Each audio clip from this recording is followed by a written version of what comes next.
Well, here at Pittsburgh State University, I teach criminal justice classes in the Justice Studies program.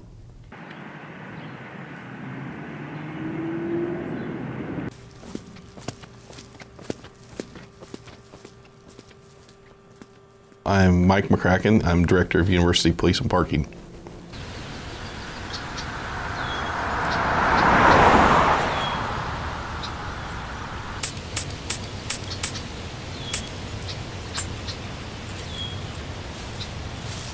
My name is Seth Scott. I am a junior in electrical engineering. I'm involved with GCC, which is Guerrillas for Concealed Carry.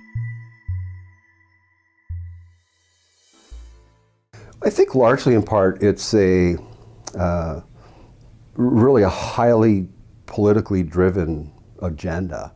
The reality, the social construction of school shootings since Columbine has really enthralled, I think, the nation. I have no idea what their thoughts were. I mean, they had their discussion and debates, and I know we testified at the committee hearing level. One of the big arguments, though, was just that it's a Second Amendment right that people have, and that we shouldn't be restricting that. And a lot of people bring up the Constitution for concealed carry. A lot of students will as well.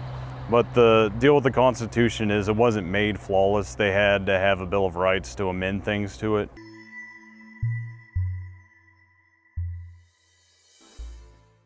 After the law goes into effect, I hope there'd be more guns on campus. It'd be more empowering to the students. There will definitely be more guns on campus after the law. After this law goes into effect, I would think that because people can exercise their right to, in fact, carry a gun on campus, I think some people will be more inclined to do so. Initially, I think maybe you'll see a few more people carry, but the other thing is the age restriction. You have to be 21 years old, so that's going to eliminate a large majority of the population here on campus. But also, those who are 21, they may think that they want to try it. But like I said earlier, I think once they try it and figure out that it's not that convenient, I don't know how long I don't know how many long-term carriers we'll have. We'll see. We'll have to see how that works. Laws get passed all the time and we don't notice them. Like a bike lane will go up on 4th Street. No one will notice it for years. So I don't see like everyone's just carrying around guns now, and I don't see, even the people that want to carry around, I don't see them holding it every single day.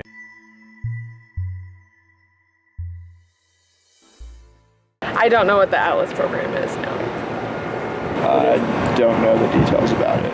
The ALICE program is a nationwide program. ALICE is an acronym, stands for Alert, Lockdown, Inform, Counter, and Evacuate. Basically what it is training for people to give them a higher chance of survivability. In a nutshell, basically what it's centered around is the Department of Homeland Security's protocol of run, hide, fight in the event of an active shooter. Those are kind of what your 3 options are. And really what we tell students is ALICE is basically run, hide, fight on steroids. The ALICE program is designed primarily to empower people who are they're in a position where they're waiting for help to arrive. Well, that mentality is filled in a little bit. It's narrowed in the sense that instead of just waiting, people who are engaged and understand what ALICE training is about will take a positive and active role against some action predicated upon them.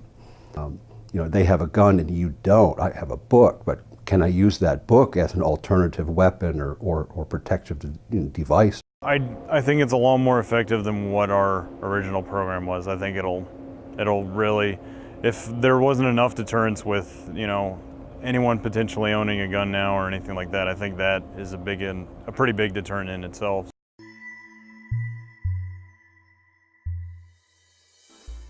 I didn't know they didn't have to have training, to be honest.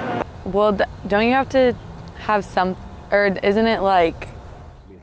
Being able to carry a gun without a permit, again, it strikes me as anti-educational, and this is an educational institution. Why would you not, why would you not want some modicum of training I mean, I've been through 4 different military and police style academies, and I'm a federal firearms instructor, and I have extensive training in it, but I'm an anomaly in that regard.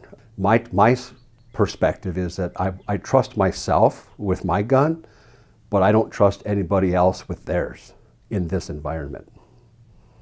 That's the obvious concern, is that people that carry concealed, whether or not they train with it and they're skilled, because that's the biggest concern. One of the biggest concerns that we have is that people may just grab a gun and start carrying it, and that was a concern even when they had to have a permit. It doesn't worry me. It's just, like I said, it's just the way the law is right now. When you couldn't get a gun, or you can't get this kind of gun, that sucks for me, because I know how to operate all kinds of weapons. Like, I know how to operate like the light machine guns, and I know how to operate the 50 cals and all that. But like I said, the deal is I'm comfortable with trained people having it.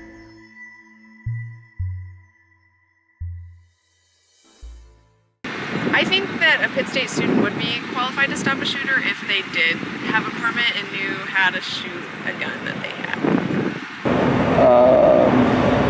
I think that, like, with PSG students with guns, would be capable of taking them out. The likelihood of stopping a gunman on campus, the odds should actually increase if in fact more people are carrying a gun.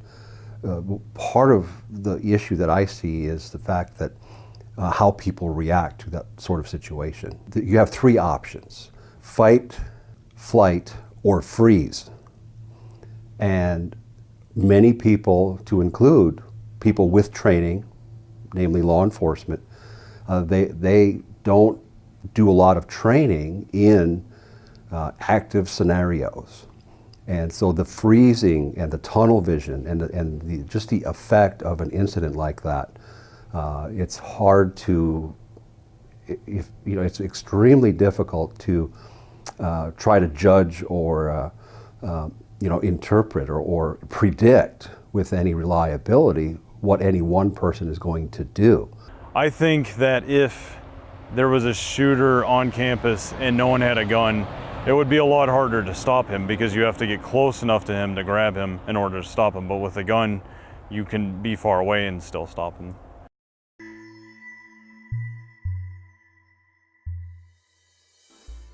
I don't really have an opinion over the conceal and carry law, because it's going to happen either way. I feel like there are some downfalls for both sides. Some people will be feeling uncomfortable because they don't have a firearm with them, or some people will feel uncomfortable because they know someone else will have a firearm with them. And it's a little sketchier knowing that people don't have to be trained to get this permit in a way. So I guess I feel a little uneasy about it. I don't know. I'm kind of like an independent about it. Like, I hear like pros and cons about it, but I don't know why it's necessary to like legalize guns in college campuses, especially because of all of the shootings that have happened. I feel like the new conceal and carry law is, I don't really like it, because I don't really want to know that just any student has a gun in their backpack or something. You don't really know. From a student perspective, I would feel safer without the new conceal and carry law. So. I'm for it for like most of the circumstances, but there's some stuff that I would change for it. Just like, not the fact that anyone that has a concealed carry permit, or you don't need a permit, but like that anyone can carry that has a gun on campus, but I think you would need some kind of permit or additional training to carry on campus. I feel pretty good about the concealed carry coming into effect. And more students and faculty that have guns on campus, the more of a deterrent it'll be for any tragedies that might come across Pitt State.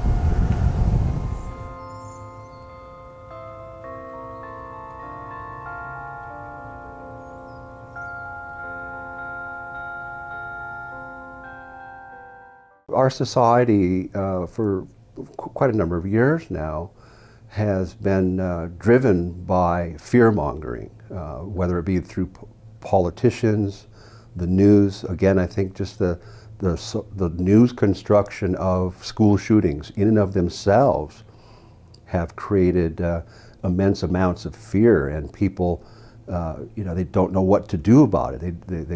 They're fearful, and fear is a gauge for policing. One of the things that we talk about in the class is that you always hear media reports of active shooters, active killers, and especially when it involves a death toll, high death toll or a lot of people get killed or injured. But what you don't hear about is the times when someone has made a threat or an attack on a place and there haven't been any injuries. And that does happen. There's not really any statistical data on it, but it does happen quite a bit, and there's really no news reports on it because it's not newsworthy.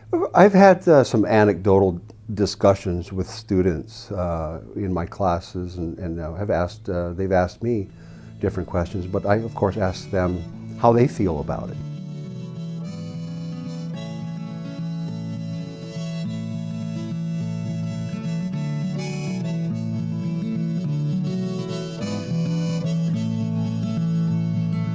When I was a boy, I had toys, and some of them were guns.